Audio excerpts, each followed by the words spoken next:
கலகலவன சிரி கண்ணில் நீர் வர சிரி. நல்ல நகைச்சுவைகள் கிடைக்கணும்னா பாராட்டுங்க ஒருத்தரை. நட்பில் பாராட்டலாம், உறவில் பாராட்டலாம். பாராட்டு என்பது சாதாரணமான விஷயம் இல்லைங்க. இன்னும் சொல்லப்போனால் நான் ஆரம்பத்தில் சொன்ன மாதிரி கடைத்தெருவுக்கு போங்க. ஜவுளி வருது, பிள்ளை தீபாவளி வருது, பொங்கல் வருது. தயவு செஞ்சு நம்ம வசதிகள் 1000 கொடுத்துருக்கலாம். கடவுள் இந்தாங்க ஏம்மா இந்தா ஒரு 50,000 எடுத்தும்போ, உனக்கு என்னென்ன தேவையோ எடுத்துக்கோ, என்ன கேட்காத, நான் ஒன்றும் சொல்ல மாட்டேன், நீ போய் எடுத்துக்கோ அப்படின்னு சொல்கிறதுல அவ்வளவு ஒரு பெருமை இருக்கலாம். ஆனால் உண்மையான மகிழ்ச்சி இருக்குதான்றது எனக்கு ஒரு கேள்விக்குறி தான். நான் ஒருபோதும் அதை செய்கிறது கிடையாது. கூடவே போவேன். ஏன்னா அங்கே ஒரு அனுபவம் கிடைக்கும் சார்.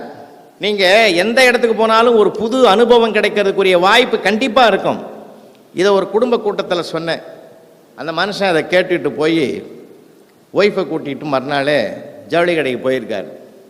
ஜவுளி கடைக்கு போன உடனே அந்த அம்மா உள்ளே போயிருக்கு. சரி நான் இங்கே உட்காந்துங்கிறம்மா சேர்லன்னு வாசல்லே என்ட்ரன்ஸ்லேயே உட்காந்துட்டாரு. அந்த அம்மா உள்ளே போய் கிட்டத்தட்ட எல்லா புடவையும் இறக்கி வச்சு, ஏன்னா புடவை எடுக்கிறதே பெரிய கலை. அந்த ரேக்கில் இருக்கிற 500ஐயும் ஒன்று ஒன்றா எடுக்க வச்சு அப்படியே கடைசி வரைக்கும் எடுத்து கீழே வச்சுட்டு மொத்தமும் காலி ஆக்கிட்டு கடைசியில் ஒரு கேள்வி கேட்பாங்க, வேறு இல்லையாப்பான்னு. அவன் மனசை நொந்து பார்ப்பான், வேறு இருந்தால் மட்டும் நீ எடுக்க போறியா, இன்றைக்கி என்ன வேலை வாங்கிறதுக்குனே நீ வந்திருக்கிறேன்னு மனசுக்குள்ளே ஒரு போராட்டத்தோடு பார்ப்பான். அந்த மாதிரி அந்த அம்மா உள்ளே போய் கிட்டத்தட்ட ஒரு 7 மணி நேரமாக தேடி அலைஞ்சி வெளியில் வந்தது. வெளியில் வந்து பார்த்தா வீட்டுக்காரனை காணோம்.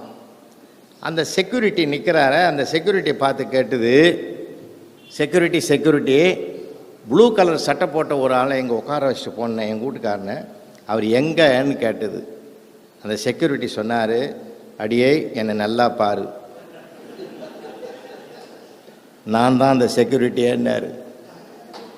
உனக்கே எந்த வேலை அப்படின்னா, நீ உள்ளே போன இல்லை, அங்கே நின்றுந்தான்ல ஒரு செக்யூரிட்டி, வருத்தமாக இருந்தான். ஏன் வருத்தமாக இருக்கிறேன்னு கேட்டேன். டியூட்டி மாத்திர செக்யூரிட்டி வரல, அதனால் கஷ்டமாக இருக்குது எனக்குன்னா. நான் கேட்டேன், அந்த டியூட்டியை நான் செய்யலாமான்னு கேட்டேன். செய்ப்பா, ரொம்ப சந்தோஷம், எவ்வளோ தருவீங்க? 400 ரூபா தருவேன்னா. ஆஹா, நீ எப்படியா இருந்தாலும் 8 மணி நேரத்துக்கு குறைஞ்சி வெளியில் வரப்போகிறதில்ல, அதனால் நான் ஒரு முடிவுக்கு வந்தேன். இப்போ 7 ஹவர் ஆகிப்போச்சு, 1 ஹவர் தானே, நீ அதுக்குள்ளே அப்படி போய் பார்த்துட்டு மறுபடியும் பயத்துட்டு வந்துரு, 400 ரூபாயோட போகலான்னா. அந்த அம்மா கண் கலங்கி அழுதே போட்டுது. 7 ஜென்மம் எடுத்தாலும் நீதாயா எனக்கு புருஷனாக வரணும், எடுத்து வச்ச சேலைக்கு 400 ரூபா குறையுதேன்னு நான் வெளியில் வந்தேன்.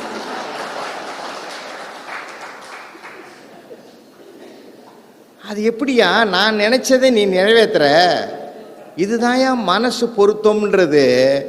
அன்றைக்கே எங்கள் அப்பா சொன்னார், 10 பொருத்தத்தில் 9 இருக்குது, உன் வீட்டுக்காரங்க மனசு பொருத்தம் அமோகமாக இருக்குதுன்னு சொன்னார். நான் இன்றைக்கி கண்ணால் பார்த்து அனுபவிக்கிறேன்யா. நல்லதுயா நீ நல்லா இருப்பையா அப்படின்னு அந்த 400 ரூபாயும் கொண்டு போய் கொடுத்து அந்த புடவையை வாங்கின்னு வந்தான். அவன் மனசுக்குள்ளே நினைக்கிறான், இந்த 400ம் போச்சா.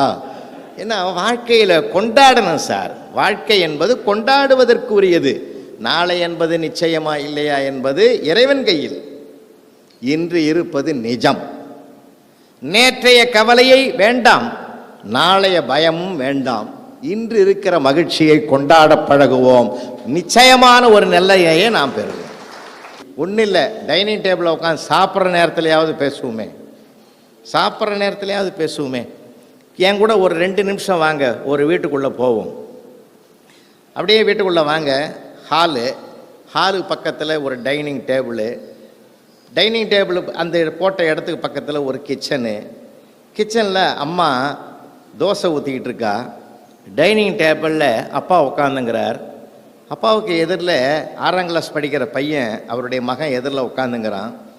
அம்மா தோசையை ஊற்றி கொண்டு வந்து, அப்போது அது விறகு அடுப்பு, சிலிண்டர் கேஸ் கிடையாது, எரியிற விறகு அடுப்பில் தோசையை ஊற்றி கொண்டாந்து வச்சா அந்த அம்மா. கண்ணங்கரேன்னு இருக்குது அந்த தோசை. பையன் ஒரு மாதிரி அதை பார்த்தான்.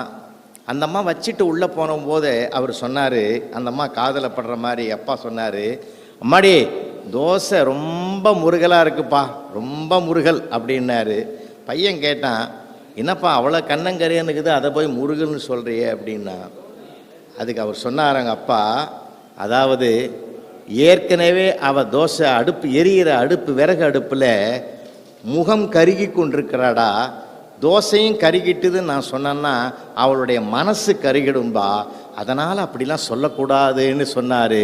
இதை கேட்டு உள்வாங்கி கொண்ட அந்த குழந்தை தான் இந்த நாட்டின் உயர்ந்த நாற்காலியில் பின்னால் உட்கார்ந்த பிறகு கூட குழந்தைகள் கேட்ட கேள்விக்கும் குனிந்து பதில் சொன்னார்.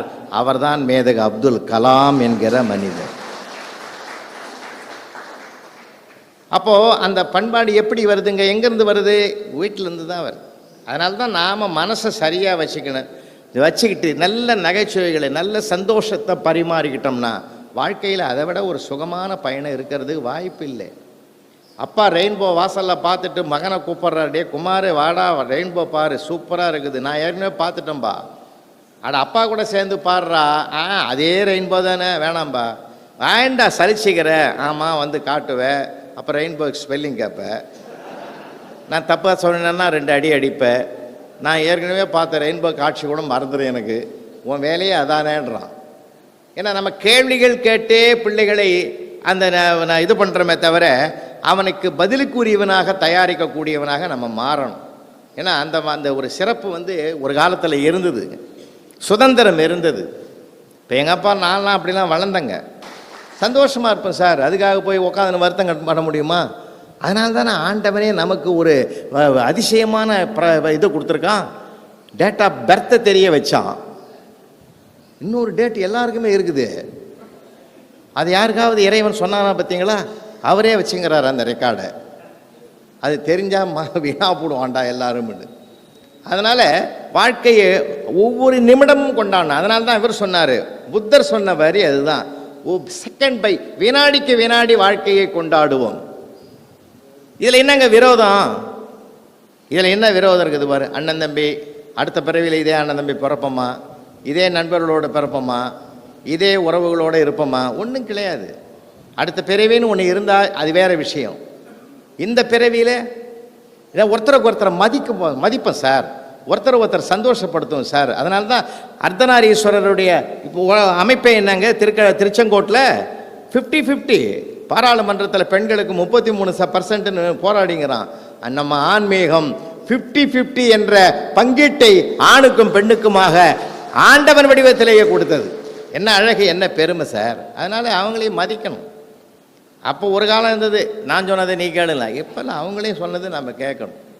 அப்படி தான் ஒரு புருஷனை மனைவியை உட்காந்து பேசிகிட்டு இருக்காங்க, ஏங்க ஏதாவது பேசுங்களேன், தொடங்குங்களேன். அவன் சொன்னான், நான் எது பேசினாலும் பிரச்சனை வருது, வம்பு வருது, நீயே பேசுன்னா. அதுக்கு அந்த அம்மா சொல்லிச்சு, நான் பேசினாலும் நீ பொறுமையாக கேட்கணும். சரிண்ணே, சரிங்க மாமா, நான் காலையில் ஒரு வரி படித்தேன், ஒரு வார இதழில் ஒன்று படித்தேன், சொர்க்கம் நரகம்லாம் போட்டு வச்சுருக்கான், அது எனக்கு புரியல என்னன்னு. சொர்க்கம் நரகம்னா என்ன மாமா? ஒருவேளை நாம் 2 பேரும் போகிற இடம்தான் சொர்க்கமா அப்படின்னுச்சு, நாம் 2 பேரும் இருக்கிற இடம்தான் சொர்க்கமானுச்சு. அதெல்லாம் இல்லடி, பைத்தியமாட்டம் பேசாத, நாம் 2 பேரும் போகிற இடம் ஒரு காலத்தில் அது சொர்க்கம் ஆகாது, மாமா மட்டும் போகிற இடம் சொர்க்கம். அப்போ நான் எங்கே போவேன்? நீ நரகத்துக்கு தான் போவேன். அது சரி விடுங்க, நீங்கள் எப்பயும் அப்படி தான் பேசுவீங்க. சொர்க்கம்னா என்ன, நரகம்னா என்ன? சொர்க்கமா? இப்படி மாமா உள்ளே நுழைஞ்சன்னா சொர்க்க வாசல்ல ரம்பா, ஊர்வசி, மேனகா, திலோத்தமை அழகிகள்லாம் கையை பிடிச்சி வாங்க வாங்க வாங்கன்னு அழைச்சிட்டு போவாங்க. அப்போ என்ன, நீ நரகத்துக்குள்ளே போனீன்னா ஒரு கருப்பு குரங்கு வந்து தான் உன்னை கையை பிடிச்சி கூட்டிகிட்டு போகும். போங்க மாமா, உங்களுக்கு இங்கேயும் பேரழகி அங்கேயும் பேரழகி, எனக்கு மட்டும் இங்கேயும்.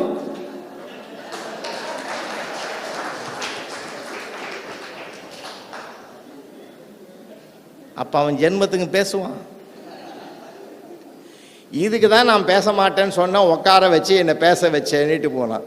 பெண்ணுக்குள் ஞானத்தை வைத்தான் புவி பேணி வளர்த்திடும் ஈசன், மண்ணுக்குள்ளே சில மூடர் நங்கள் மாதர் அறிவை கெடுத்தார்.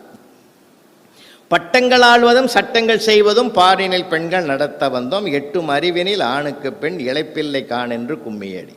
ஒருத்தரை கொண்டாடணும் சார், கொண்டாடுவது தானே வாழ்க்கை. சார் அது கொண்டாடுவதற்கோ மகிழ்ச்சி அடைவதற்கோ இடம் பொருளே இல்லை. எந்த இடமா இருந்தால் என்ன, அதை நமக்கு சாதகமாக்கி கொள்ளணும். வாழ்க்கையில் நாம் ஜெயிக்கணும்னா சார் ஒன்றை நாம் பதிவு பண்ணுவோம், பிள்ளைகளுக்கு சொல்லுங்கள், 1000 பேரை எதிர்த்து நிற்கலாம், ஒருவரை கூட எதிர்பார்த்து நிற்கக்கூடாது.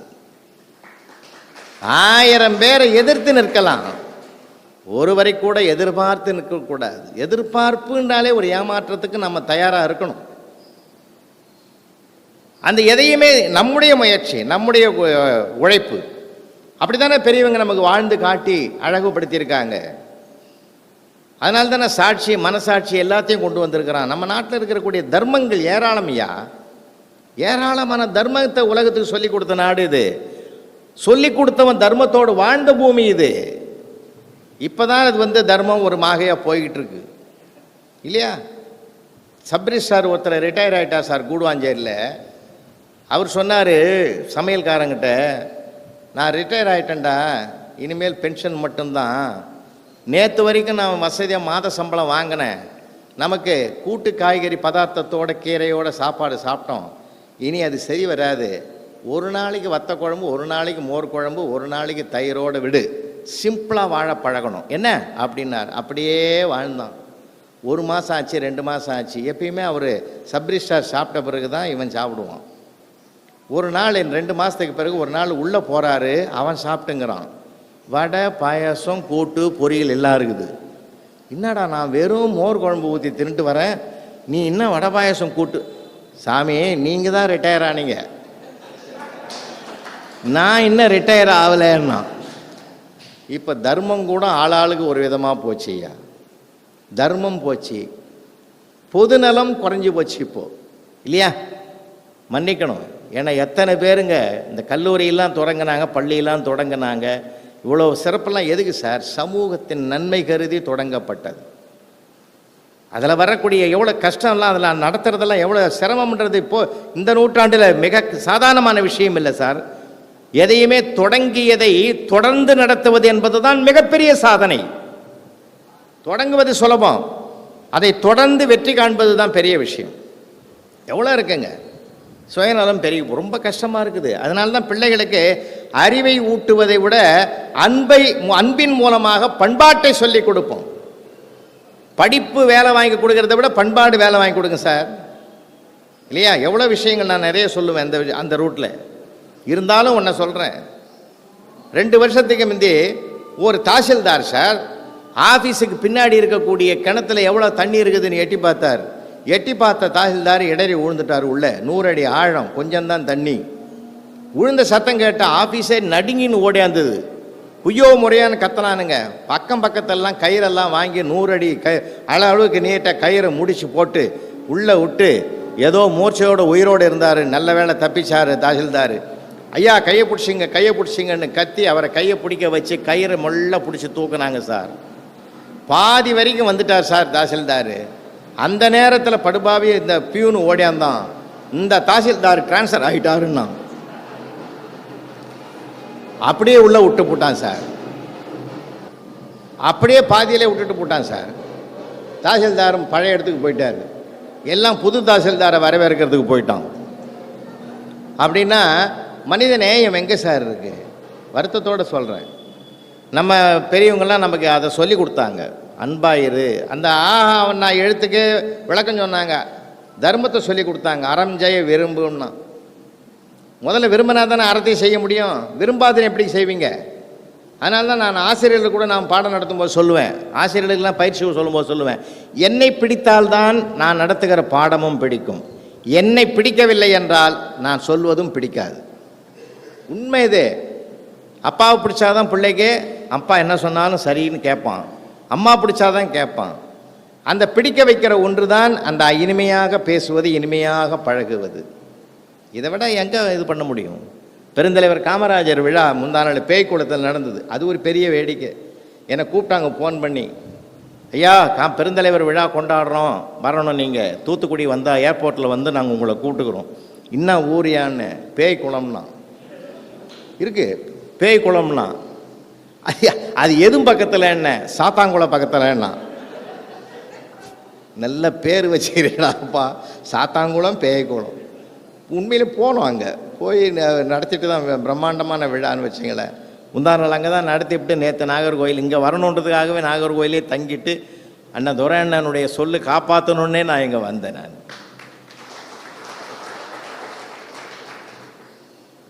ஏன்னா நானும் நிகழ்ச்சிகள் நடத்தியிருக்கிறேன் சார் ஒரு காலத்தில்.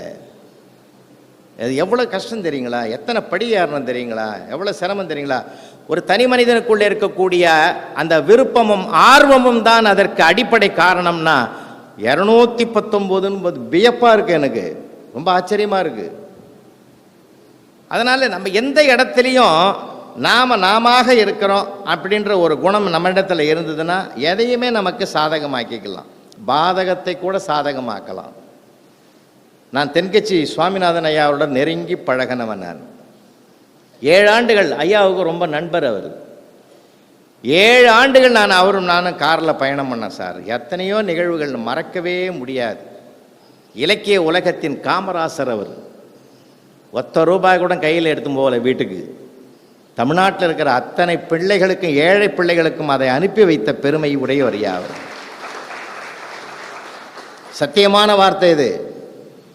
₹1 கூட வீட்டுக்கு எடுத்துகிட்டு போகல அவர்.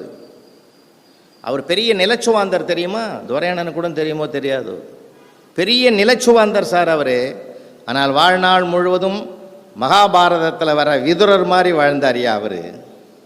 விதுரர் மாதிரி வாழ்ந்தார். உண்மையிலே அப்படி வாழாமல் சாதாரணமான மனுஷன் இல்லை. அவர் கூட நான் போகும்போது என்னென்ன அனுபவங்கள் தெரியுமா, மறக்க முடியாத நிகழ்வுகள். அவர் முதல்ல ஒரு தென்காசியில் பேசணும், நாங்கள் முதல்ல போயிட்டார் அவர். மறுநாள் நான் தூத்துக்குடியிலேருந்து ஏர்போர்ட்லேருந்து நாங்கள் காரில் போகிறோம். நான் 2-3 பேர் சேர்ந்து போகிறோம். அது இப்படி போகிற வழியில் ஒரு நல்ல அழகான பறந்து விரிந்திருக்கிற ஒரு மரம். கொஞ்ச நேரம் நல்லா இருக்க, பசுமையாக இருக்க, இங்கே இறங்கி கொஞ்சம் நேரம் இருந்துட்டு போகலாமான்னு. சார் நான் இறங்கி உள்ளே அப்படி வர்றோம். அங்கே ஒரு 4 நண்பர்கள் குற்றாலத்தில் குளிக்க வந்தவங்க போலகுது. அழகாக ஒரு பெட்ஷீட்டு நல்லா விரிச்சிட்டு அருமையாக வேண்டியதெல்லாம் வாங்கியாந்து அங்கே வச்சுருக்கான் சார். வேண்டியதெல்லாம் வாங்கியாந்து வச்சுருக்கான். அது பெரிய விசேஷமான பொருள் போலகுது. ஏன்னா பல இடங்களில் நாங்கள் நெருக்கடிக்கெலாம் ஆளாகிருக்கிறோன்றதுக்காக சொல்கிறேன். வச்சுட்டு எல்லாமே டம்ளர்லாம் அழகாக வச்சுட்டு எல்லாத்தையும் ஊற்றி ஷேர் பண்ணிவிட்டு, நான் அப்போ தான் எனக்கு கூட ஒருத்தர் விளக்கம் சொன்னார். சாப்பிட்றதுக்கு முந்தி சியர்ஸ்ன்றீங்களே, என்னடான்னு அளவு சரியாகுதான்னு பார்த்துக்குவோம்னா. அந்த மாதிரி ஊற்றிட்டு இவங்க உட்காந்துங்கிறாங்க. அந்த நேரத்தில் நான் கிராஸ் பண்ணுறேன். என்ன ஒருத்தன் பார்த்துட்டான், ஏய் புலவரையா வந்துட்டாடுறான்னா. அவன் என்ன எங்கே பார்த்தாலும் எங்கள் பழகியிருக்கான், எங்கள் ஊர் தாம்பரம் பக்கம்தான் இருந்தாள். புலவரையா வந்துட்டாடுறா, மங்களகரமாக ஒரு நகைச்சுவை சொல்லுவார், தொடங்குவோம்னா. எதுக்கு எதிராக தேவை, இதுக்கு போய் மங்களகரமாக ஒரு நகைச்சுவை கேட்குறானேன்னு நினச்சி மனசு கஷ்டமாக இருந்தது. அந்த நேரத்தில் பரவாயில்லடா ஐயா பார்த்துட்டோம், அதுவே போதும்னு ஒருத்தர் என்ன பண்ணால் அதை ஒரு விரலை விட்டு ஒரு சொட்டு எடுத்து பூமாதேவியில் விட்டான். 4 பேரும் விட்டான்.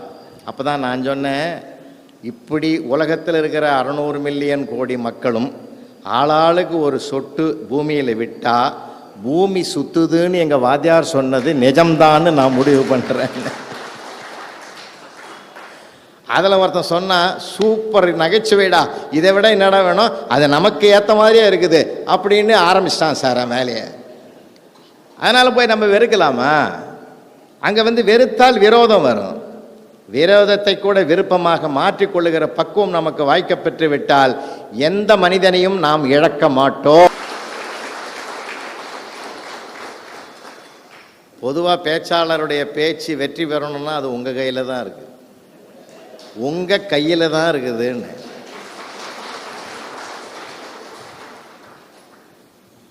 எவ்வளோ பெரிய கருத்தை நான் வீட்டில் ஹாலில் உட்காந்து சொன்னாலும் என் சம்சாரம் பாராட்டும். பையனே சொல்லுவான், அப்பா என்ன சொல்கிறாரு, ஒன்று கூட கேட்க மாட்டேன்றியாம்மா. அவருக்கு என்னடா வேலை இருக்குது, 1000 வேலை இருக்குது எனக்குன்னுவா. அதனால்தான் வீட்டில் பேச முடியாத சில செய்திகளெல்லாம் வகுப்பறையிலையும் இது மாதிரி பொது மேடைகளிலும் பகிர்ந்து கொள்ளக்கூடிய ஒரு பெரும் பாக்கியத்தை இறைவன் ஒரு கொடையாக நமக்கு தந்திருக்கிறான். அதில் மட்டும் இல்லைங்க, நல்ல கேள்வி நம்முடைய சுவைஞர்களை பெறுவது ரொம்ப பெருமைக்குரியது. ஏன்னா சில நேரங்களில் எங்களெல்லாம் கூப்பிடுவாங்க, எவ்வளோ நேரம் பேசணும்னு கேட்பேன். நீங்கள் எவ்வளோ நேரம் வேணாலும் பேசுங்க சார், நாங்கள் ஒரு 1/2 மணி நேரத்தில் போயிடுவோன்னுவாங்க. அப்போ நான் யாருக்கு பேசுறது, எதுக்கு பேசுறது? சந்தர்ப்பம் சூழ்நிலையெல்லாம் இருக்கு இல்லையா? தமிழில் ஒன்று உண்டு, இடம் பொருள் ஏவல் அப்படின்னு உண்டு. எந்த இடத்துல எந்த பொருளை யார் சொன்னாங்க, இதை நாம் உள்வாங்கிக்கிட்டாலே உறவுகள் அழகாக பழகுவார்கள், கோபம் வராது. அந்த இடத்துல அப்படி சொல்லிட்டான் விடியா, அது வேற அர்த்தம் அதுக்கு அப்படின்ற பாவனையோடு நம்ம பழகணும்னா நட்பு செழிக்கும், உறவு செழிக்கும், உலகம் நம்மை பாராட்டும்.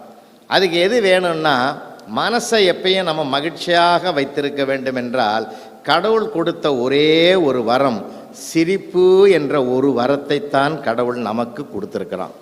வேற எந்த ஜீவனுக்கும் இல்லை சார். எந்த ஜீவனுக்காவது இருக்குதாம்மா? அந்த பாட்டை கூட நான் நினைவுபடுத்துகிறேன். குனித்த புருவமும் கொவ்வை செவ்வாயில் குமிழ் சிரிப்பும்னார் நாவுக்கரசர். அப்போது அம்பலத்தாடும் எம்பெருமானுடைய ஆடல் வல்லானுடைய முகத்தையே அழகுபடுத்துவது அந்த புன்னகை வடிவம் என்றால், அந்த புன்னகையை நாம் எடுத்துக்கிட்டோம்னா, அந்த கலகலப்பான ஒரு சிரித்து பழகக்கூடிய ஒரு அழகை நாம் எடுத்துக்கிட்டோம்னா வாழ்க்கையில் ரொம்ப ஆயுள் கூடும். முதல்ல ஆயுள் கூடும்.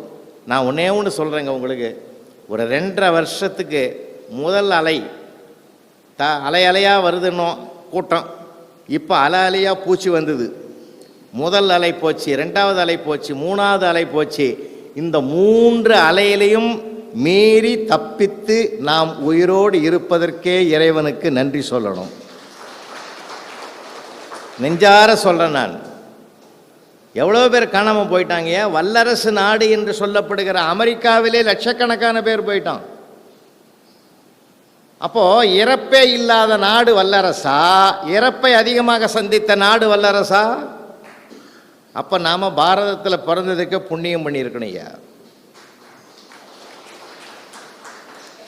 வேடிக்கையான விஷயம் இல்லை, இது புண்ணிய பூமி. இது ஞானிகள் சித்தர்கள் நடமாடிய பூமி. இது சாதாரணமான மண் இல்லை இந்த மண். அதனால்தான் பாரதி பாடினான், செந்தமிழ் நாடெனும் போதினிலே இன்பத்தேன் வந்து பாயது காதினிலேன்னு. அதனால் மகிழ்ச்சியாக இருப்போம், கலகலப்பாக இருப்போம். எது நடக்குமோ அது நடந்தே தீரும்.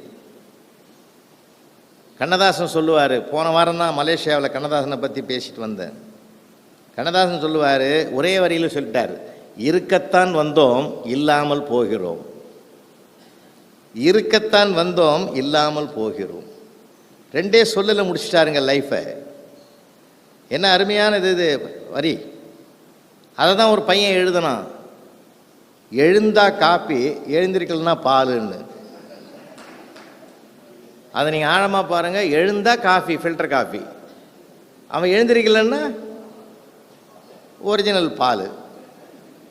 அதனால் சின்ன சின்ன காதற்ற ஊசியும் வாராது காணும் கடைவழிக்கேன்னு ஒற்றை வரிதானே பட்டினத்தாரை துறவு கோலத்தை ஏற்க வைத்தது இல்லைங்களா?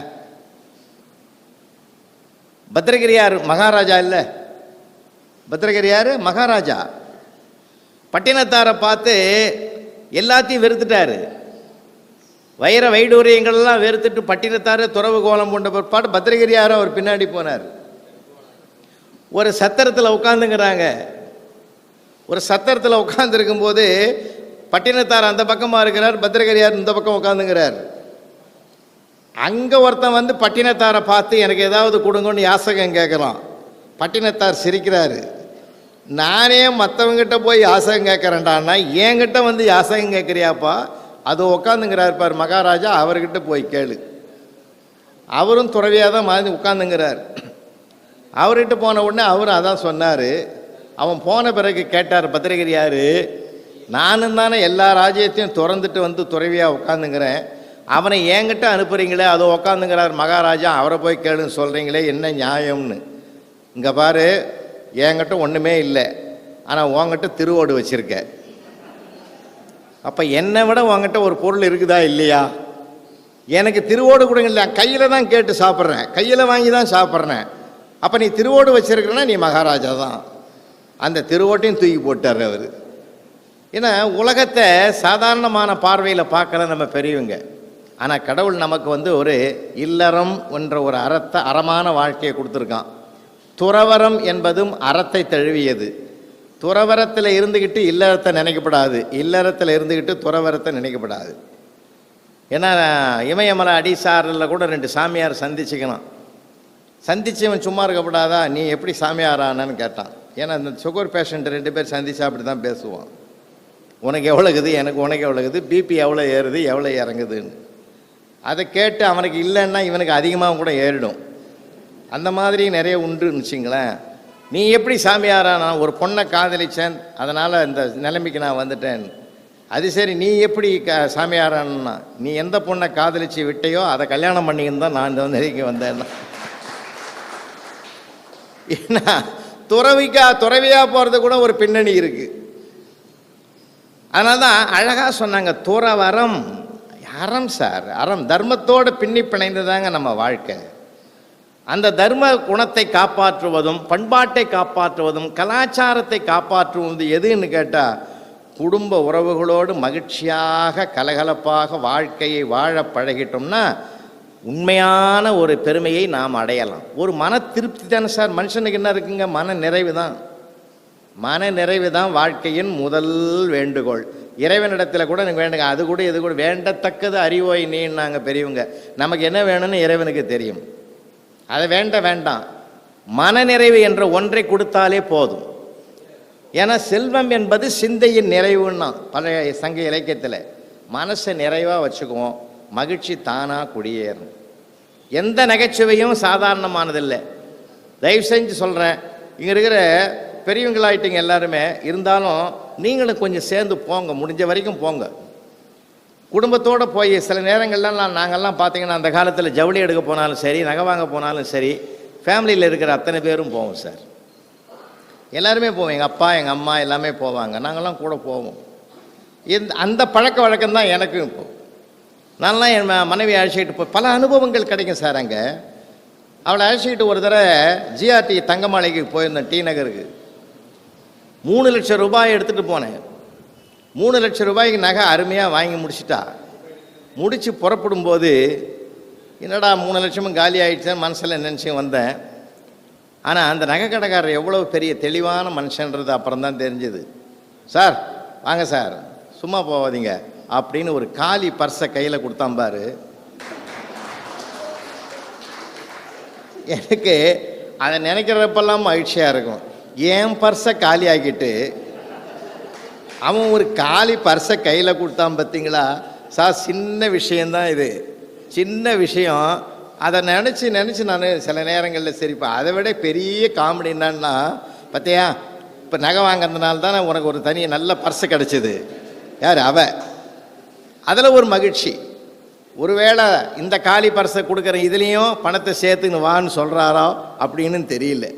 ஒவ்வொரு இடத்துல இருக்குது சார். இதில் ஒருத்தருக்கு நகைச்சுவையாக சொல்லணும் அப்படின்னுலாம் அவசியம் இல்லை. ஏன்னா சில பண்பாடுகள் கூட பார்த்திங்கன்னா நம்ம முன்னோர்கள் எப்படி சொல்லி கொடுத்தாங்க ஐயா. இங்கே இருக்கிற பெரியவங்களுக்கு எல்லாருக்குமே கொஞ்சம் மலர நினைவுகளை கொஞ்சம் வாங்க. எங்கள் ஐயா தேவராஜா சொன்ன மாதிரி பழைய நினைவுகளை என்ன அழகாக பகிர்ந்துக்கிட்டார். அப்படின்னா என்ன அர்த்தம்? அந்த ஆழ்ந்த நட்பின் அடையாளம் அவை என்று அர்த்தம். அதுக்கு அவரை நேசித்ததனுடைய அடையாளம் அதுன்னு அர்த்தம். இவ்வளவு மூத்த வயதிலையும் கூட அதை நினைவில் வச்சுருக்கிறாங்கன்னா அந்த அன்பினுடைய ஆழம் அது. அது மாதிரி தான் பெரியவங்க நமக்கு நேரடியாக சொல்லி கொடுத்ததில்லை சார். இப்போ தாய்மார்கள்லாம் இருக்காங்க, குழந்தைய வளர்க்கும் போது கூட பார்த்தீங்கன்னா உள்ளங்கையை நீட்டி வச்சுட்டு முழங்கையால் வச்சு பப்பு கடைன்னு ஒன்று சொல்லி ஒவ்வொரு விரலுக்கும் இது பப்பு சாதம், இது மோர் சாதம், இது சாம்பார் சாதம், இது தயிர் சாதம் அப்படின்னு சொல்லி எல்லாத்தையும் கலந்து பாட்டிக்கு ஒரு ரூபாய், தாத்தாவுக்கு ஒரு ரூபாய், அப்பாவுக்கு ஒரு ரூபாய், பெரியப்பாவுக்கு ஒரு ரூபாய், சித்தப்பாவுக்கு ஒரு ரூபாய், அத்தைக்கு ஒரு ரூபாய், அக்காவுக்கு ஒரு ரூபாய், தங்கைக்கு ஒரு ரூபாய், மாமாவுக்கு ஒரு ரூபாய்னு உறவுகளையெல்லாம் ஊட்டுகிற உணவோடு உணர்வில் கலக்கக்கூடிய அற்புதமான பெருமையை ஒரு தாய் இந்த மண்ணில் பெற்று அந்த குழந்தைக்கு கொடுத்து கடைசியில் உனக்குன்னு சொல்லிட்டு அந்த குழந்தையை கிச்சு மூட்டுவா தெரியுங்களா? அது கலகலன்னு சிரிக்கும். ஏன் தெரியுமா? அடுத்தவர்களுக்கு கொடுக்கும் போது சிரித்து கொண்டே கொடுக்க வேண்டும் என்ற பண்பாட்டை சொல்லி கொடுத்த மண்ணியா அந்த மண். அப்போ சிரிப்பு என்பது மனுஷனுக்கு வேணும். குழந்தை எப்போ பார்த்தாலும் சிரிக்கும். ஆனால் அது வளர்ந்த பிறகு சிரிக்கிறதுக்கு காரணம் கேட்குது. சிரிடான்னா ஏன் சிரிக்கணும்? இப்போ காரணம் கேட்குற அளவுக்கு ஆகி போகுது. காரணம் இல்லாமலே மனிதனை மகிழ வைக்கக்கூடிய நிகழ்வுகள் ஏராளமாக இருக்குது சார், ஏராளமாக இருக்குது. தொட்ட இடங்கள்லாம் இருக்குது. அப்போ பேசணுன்றேன். பேசினா தான் அந்த நகைச்சுவைக்குரிய செய்திகளே வந்து சேரும். பிளானிங் பண்ண முடியாது. அன்னைக்கு கூட ஒரு அம்மா சொல்லுது, வீட்டுக்காரரை பார்த்து ஒரு அம்மா சொல்லுது, எங்க நான் வெளியில் போகிறோம், உங்களுக்கு என்ன வேணும்னு. அதை விட எனக்கு என்னடி வேணும்னா, ஏன்னா அது யதார்த்தமாக தான் சொல்லிச்சு, நான் வெளியில் போகிறேங்கன்னு. இவன் அதுக்குள்ளே நுழைஞ்சு அதை விட எனக்கு என்ன வேணும்னா, அதுக்கு மேலே அங்கே என்ன ஆர்ப்பாட்டம் நடந்ததா அமைதியானதான்னு அது வேறு விஷயம். ஏன்னா சில நேரங்களில் சில எதிர்பாராத உரையாடல்கள் அற்புதமாக இருக்குது சார். சில பேர் இப்போ நாமெல்லாம் வந்து என்ன பண்ணுறோம், டிவி பார்த்துக்கினே சாப்பிட்றோம் இல்லை. இப்போ அந்த பழக்கம் வந்து குழந்தைங்களுக்கு உருவாகியாச்சு. செல்லை ஆன் பண்ணிவிட்டு கார்ட்டூன் படத்தை கொடுத்துட்டு கையில் ஒரு கிண்ணத்தில் சாதத்தை போட்டுட்டோம்னா அது சாதம் உள்ளே போதா கீழே போதான்னு தெரியாமல் அந்த கார்ட்டூனை பார்த்துக்கிட்டே போகுது. செல்லம் கொடுத்து ஊட்டின நிலைமை மாறி இப்போ கருவி உறவு ஊட்டினது போய் கருவி ஊட்டுது போ இல்லையா. நாமளும் அந்த மாதிரி தான் அடிக்ட் ஆகிட்டோம். அந்த டிவிக்கு முன்னாடி உட்காந்து படத்தை பார்த்துங்க. அன்றைக்கி மாதிரி தான் ஒருத்தன் உட்காந்து வீட்டில் உட்காந்து டிவியில் பார்த்துக்கிட்டே சாப்பிட்டுங்கிறான். அந்த அம்மா உள்ளேருந்து சொல்லுது, டிவி பார்த்துன்னே சாப்பிடாதையா, டேஸ்ட்டு தெரியாதுன்னுச்சு. அவன் சொல்கிறான், அது டேஸ்ட்டாக இருந்தால் நான் ஏன்னு டிவி பார்க்குறேன்னா. அங்கே ஒரு ஹியூமர் உருவாகுதா இல்லைங்களாங்க எந்த இடத்துலையுமேங்க. அதான் சொல்கிறேன், குடும்பத்துக்குள்ளே தான் சார் இருக்குது. அதனால தான் குடும்பத்தை ஒரு கோயில்னு சொன்னாங்க. குடும்பம் ஒரு கோயில்னு சொன்னது சாதாரணமான விஷயம் இல்லை. கல்யாணமான உடனே கோயிலுக்கு போக சொல்கிறாங்களே, ஏன் தெரியுங்களா? தம்பதிகளெல்லாம் கோயிலுக்கு போக சொல்லுவாங்க சார்.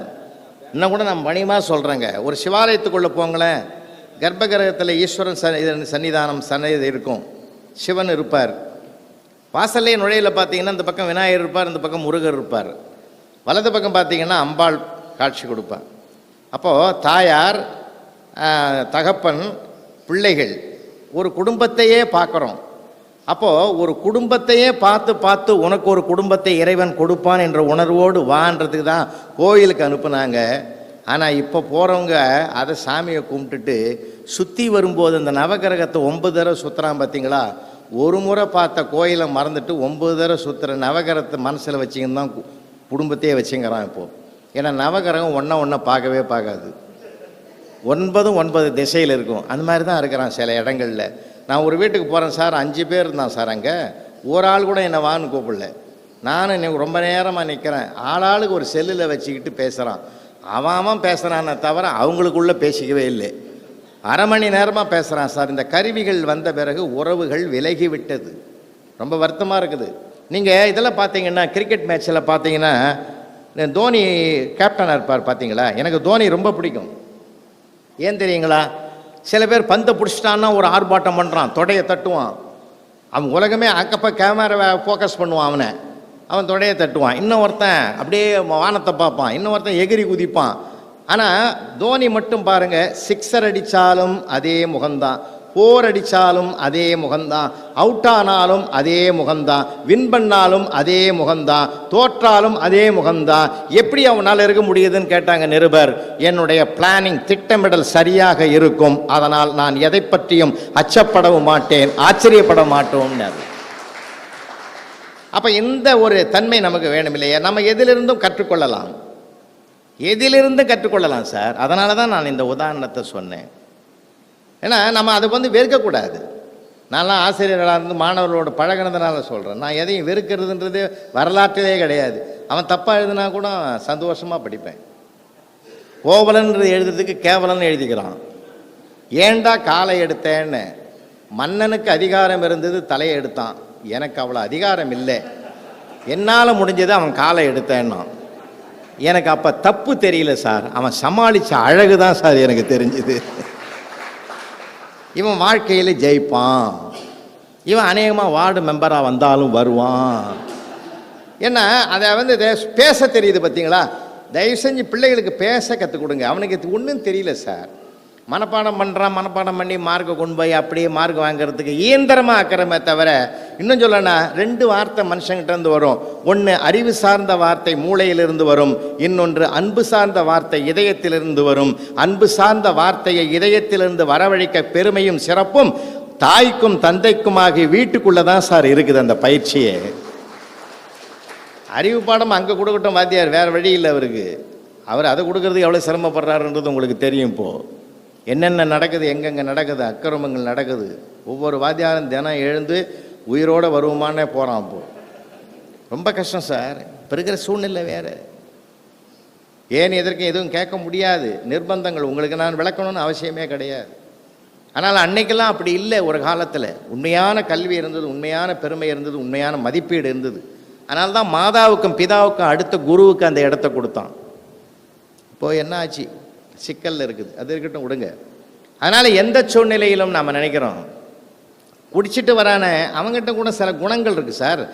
குணக்கேடன் வேற, குணக்கேடன் வேற. கவியரச கண்ணதாசனை பேசும்போது அன்றைக்கி அதான் நான் சொன்னேங்க. குணக்கேடன் வேற. அவன் வந்து கண்ணாமண்ணான்னு பேசுவான், குணத்தோடு பேசுகிறவனு இருக்கிறான் நிறைய இடத்துல. அதனால தான் அவள் ஒரு தொடர்கதையில் பாடுகிற போது அந்த தெய்வம் தந்த வீடுன்றதில் அவன் குடிச்சிட்டு தான் பாடுறான். அப்பயே அந்த பாட்டு எப்படி தெரியுமா வந்தது அவருக்கு சார்? அந்த பாட்டை வந்து அரங்கண்ணல் தயாரிக்கிறாரு, எம்எஸ் விஸ்வநாதன் இசையமைக்கிறாரு, மெட்டு கொடுத்துட்டாரு. 3 நாளாக பாட்டு வரல. அந்த மெட்டுக்கு ஏற்ற சொல்லு கிடைக்கல அவருக்கு, திகைக்கிறாரு. அப்போ என்ன பண்ணுறாரு, வெளியில் மழை பெய்யுது, உதவியாளர் அசிஸ்டண்ட்டை கூப்பிட்றாரு. எப்பா 3 நாளாக ஒரு சொல்லும் வரல, மது வாங்கின்னு வா போ அப்படின்னார். அதுக்கு அவன் சொன்னான், உதவியாளன் ஒரு வரியாவது எழுதினா தானே நம்ம போய் கேட்டால் வாங்கி கொடுப்பான். ஒரு வரி சொல்லு கூட எழுதாமலே 3 நாளாக உக்காந்து அவன் போட்ட சாப்பாட்டை சாப்பிட்டுட்டு மதுக்கு வேறு காசு கொடுறான்னா கொடுப்பாங்களா? அது தகராறு வந்துடும்னா நம்மளை வீட்டை விட்டே வெளியே அனுப்பிடுவான்னு உதவியாளர் சொன்னார். உடனே கண்ணதாசனுக்கு கோபம் வந்தது. வீட்டை விட்டு வெளியே அனுப்பிச்சா என்ன, ஆண்டவன் தந்த வீடு வீதி இருக்கு அப்படின்னாரு. அடே இது நல்லா இருக்க, ஆண்டவன் தந்த வீடு வீதி இருக்குன்னு எழுதினாரு. ஆண்டவன் சொல்ல எடுத்துட்டு தான் தெய்வம் தந்த வீடு வீதி இருக்குன்னு அடுத்தது அந்த பாட்டா மாத்தினார். அப்ப அந்த சூழ்நிலையை தனக்கு மாத்திக்கிறார். பார்த்தீங்களா? ஈவிகே சம்பத்தும் அவரும் தமிழ் தேசிய கட்சி கூட்டத்தில் பேச போறாங்க சார். தமிழ் தேசிய கட்சி கூட்டத்தில் பேசுகிற போது அங்கே வந்து இவர் பேசிக்கிட்டு இருக்கார் கண்ணதாசன். ஒருத்தன் கல்லால் அடிச்சுட்டான், முழங்கையில் அடிபட்டு ரத்தம் ஒழுகுது. ராமகண்ணப்ப கூட வந்தவர், அவருடைய உதவியாளர், அவர் சொல்ல எழுதுறவர், அவர் என்ன பண்ணார், அவர் அப்படியே பக்குவமாக கூப்பிட்டு அந்த காரில் உட்கார வச்சு, இன்னைக்கு நம்ம பரிசுன்ற படத்துக்கு, எம்ஜிஆர் பண்ணிக்கிற படத்துக்கு பாட்டாவது எழுதியிருக்கலாம், போய் இங்கே வந்து நம்ம அடித்து கல்லடிப்பட்டு இப்போ ரத்தம் வேற வருதேன்னாரு. உடனே பாட்டு தானே எழுதிக்கொண்டார். நீ கல்லால் அடித்த அடி வலிக்கவில்லை, அந்த காயத்திலே உடம்பு துடிக்கவில்லைன்னார். உடனே ராமகண்ணப்பன் சொன்னார், ஐயா இது காதல் பாட்டியா, நீ இன்னமும் கல்லால் அடிச்ச அடி அழுகலைன்னு இதை எழுதுறியான்னார். உடனே கண்ணதாசன் சொன்னார், நீ கண்ணால் அடித்த அடி வலிக்குதடி, அந்த காயத்திலே மனசு துடிக்குதடி, எண்ணெய் இனிக்குது, ஏதேதோ நினைக்குது, வண்ண வண்ண தோற்றங்கள் 5 ரூபா, கண்ணை வட்டமிட்டு பறக்குது 5 ரூபான்னு அந்த காதல் பாட்டை, வன்முறை பாட்டை, மென்முறை பாட்டை மாத்தினா பார்த்தீங்களா? அவராக இருந்ததனால் சாதிக்க முடியுது. அப்ப நானா இருக்கணும் சார். நானாக இருந்தால் எதையுமே சந்திக்க முடியும், எதையுமே அணுக முடியும். அதனால ரசிங்கன்றேன். அதனால தான் பாரதி சொன்ன வரி எனக்கு அற்புதமான வரி. எத்தனை கோடி இன்பம் வைத்தா எங்கள் இறைவா. 1 2 சார். ஒரு புல்லு முளைச்சா கூட ஒரு அழகு சார். காலையில் மார்கழி மாதம் காலையில் பாருங்கள், குளக்கரையில் இருக்கிற புல்லு முனையை பாருங்கள், முத்து முத்தாக இருக்கும். அடடா என்ன அழகாக முத்தாக வச்சுங்குது பனித்துளியை. ரசிச்சோமா நம்ம என்னைக்காவது? ரசிக்கணுங்க. அந்த ரசனை தான் மனிதனுக்கு உற்சாகத்தை தரும், ஊக்கத்தை தரும். நீங்கள் ஒரு மலரை கூட, செடியை கூட ரசிச்சிங்கன்னா இன்னும் 4 பூ பூக்கணும்னா உளவியல் அறிஞர்கள் சொல்கிறான் அது. அதனால் அன்றைக்கி கூட டாஸ்மாகில் ஒரு 4 பேர் உட்காந்துக்கிறாங்க. டேபிளில் இருந்து செல்லு அடிக்குது. அவன் எடுத்தான். ஹலோ ஏங்க எங்கே இருக்கிறீங்க? நான் எங்கே இருந்தால் உனக்கு என்ன? எப்போ வருவீங்க? நான் வர்றதுக்கு முன்னாடி சொல்கிறேன். இப்போ என்ன? அப்போ 2 சவரன் செயின் வாங்கணும் சொன்னி தானே நான் வந்தேன். அதில் நல்லா இல்லை, அப்படி லுக்காக இல்லை. 3 சவரன்லாம் நல்லா இருக்கு, வாங்கிக்கோமா. சரி, ஃபோன் கட் ஆயிடுச்சு. 1/2 மணி நேரம் பொறுத்து ரிங் அடிக்குது. ஏங்க எப்போ வருவீங்க? நான் எப்போ வரேன், உனக்கு என்ன பிரச்சனை அதை சொல்லு முதல்ல. இப்போ ஜவுளி கடைக்கு வந்திருக்கேன், 3000 ரூபா புடவை அவ்வளோ லுக்கா இல்லை, பாடல் நல்லா இல்லை. ஒரு 5000 ரூபாய் புடவை அருமையாக இருக்குது, எடுத்துக்கோ, வாங்கிக்கோ வாங்கிக்கோ. ஃபோன் நின்று போச்சு. பக்கத்தில் இருக்கிறவன் கேட்டான், ஏண்டா குவார்ட்ரு வாங்கி கொடுன்னு நான் கெஞ்சிங்கிறேன், காலனா கையில் இல்லைன்னு சொன்னேன். 2 சவரனுக்கு 3 சவரனா வாங்கிக்கோ, 2000க்கு 5000 ரூபாய் வாங்கிக்கோன்னு இவ்வளோ சொல்கிறியாடா, தர்மமாக இதுன்னா. அது எவன் செல்லுன்னே தெரியல.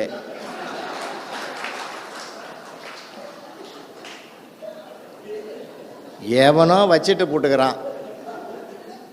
கொஞ்சம் ஓவர் போலகுது, உள்ளே போனது ஓவராக இருந்ததுனால இதை வெளியில் வச்சுட்டு போயிட்டுக்கிறான். அந்த மகராசி அவன் வீட்டுக்காரம்மா போலகுது, புருஷனை கேட்டு கேட்டு தான் செய்யும் போலகுது. 25 வருஷமாக எனக்கு அந்த பாக்கியமே இல்லைடா. நான் அவளை கேட்டு தான் நான் செய்கிறேன். ஆனால் புருஷனை கேட்டு செய்கிற ஒரு பெண்ணு இந்த பூமியில் இருக்கிறாளேன்னு சந்தோஷத்தில் நானும் வாங்கிக்கோ வாங்கிக்கோன்னு சொன்னேன்டா. என் கையில் அவளை காசு ஏதுறான்னு அவன் சொன்னான்னா, சார் ரசனை என்பது எல்லா இடத்துலையும் இருக்கு.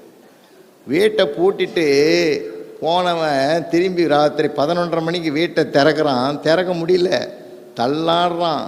பக்கத்து வீட்டுக்காரர் வந்து, சார் நான் ஹெல்ப் பண்ணிட்டோமா, நான் வேணா திறந்து, நீ ஒன்றும் பண்ண வேணா, நான் திறக்கிறேன், இந்த வீடை மட்டும் ஆடாத பார்த்துக்கோ.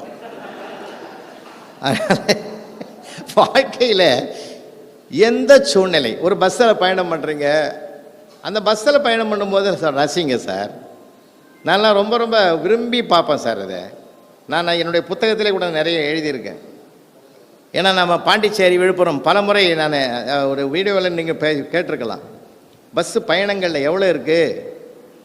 ஏன்னா சில நேரங்களில் பார்த்தீங்கன்னா ஒரு நம்ம கூட வந்து பயணம் பண்ணுறாங்க பாருங்கள், வினோதமான ஆளாக இருப்பாங்க. அவங்க பாண்டிச்சேரியிலேருந்து பஸ்ஸில் பயணம் பண்ணும்போது ஒரு பாட்டி அதில் ஏறி கண்டமங்கலத்தில் இறங்கணும். கண்டமங்கலத்தில் சொல்ல, கண்டமங்கலம் வந்தால் சொல்லுப்பா டிரைவருன்னு சொல்லிச்சு. டிரைவரும் ஊனிட்டான், என் கண்ணெதிரிக்க உக்காருன்னா. அது உக்காந்து அதுவும் தூங்கிடுது, காதில் கேட்டேன், நானும் தூங்கிட்டேன். ஆனால் கண்டமங்கலம் தாண்டி ஒரு லெவல் கிராசிங் வருங்க. இன்றைக்கி கூட நீங்கள் விழுப்புரத்துலேருந்து பாண்டிச்சேரிக்கு போன வழியில் பார்த்தீங்கன்னா தெரியும். அவன் லெவல் கிராசிங் தாண்டி 1 கிலோமீட்டர் போயிட்டான் சார். போய் அந்த டேர்னிங்கில் அப்படி திருப்பினா பாருங்கள், ஸ்டேரிங் திருப்பின உடனே இந்த அம்மாவை பார்த்துட்டான் பாட்டி. ஐயோ ஐயோ இது சொல்லிச்சே கண்டமங்கலம் வந்தால் சொல்லுன்னு கொண்டு விடுமே என்ன, தாண்டிட்டேன்னு சொல்லி திருப்பி அப்படியே சர்வீஸ் ரோட்டில் உள்ளே வரான் சார்.